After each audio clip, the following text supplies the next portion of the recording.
اگر کسی خود به قوم لور مثلا اهانتی بکنه برگرده تاریخ بخونه. تاریخ گواه قوم ما اصلا ما نباید قربونت برم آقا. اهانت چنه؟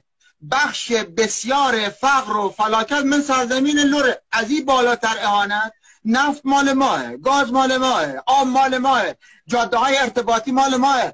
آقا عزیزان ما لور هیچ گوزی نیستیم، همش دست دشمنه. از زمان صفویه گویدنمون، زمان قاجار اینا سنده ها گویدنمون، زمان پهلویه گویدنمون، جمهوری اسلامی داره گویدنمون. ما ایدون اصالت آقا مرید منی اصالت.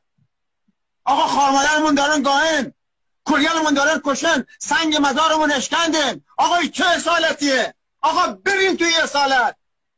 پدران ما با برنو، با تفنگ، با جنگ، با شمشیر اصالت نگه داشتن. باید شعر خونیم، باید آواز خونیم، هی رقصیم. آقا مو بی اصالتم، آقا مو اصالت ندارم، اما طاهرم حقم، تو خدا هم نیترسم. لور سقوط کرده، لور ریوه، لور ریوه، من گی خستر نخوره. آقای خان بیا بکنه با اصالت بیا. آقا خانهای ما الان شدن شاعر، استاد شاعر، خواننده شاعر. آقا پا یه گپ هم نداریم یه حرف زن بوه. آقا یه گپ سیاسی نباید لور داشته بوه، یه گپ سیاسی نباید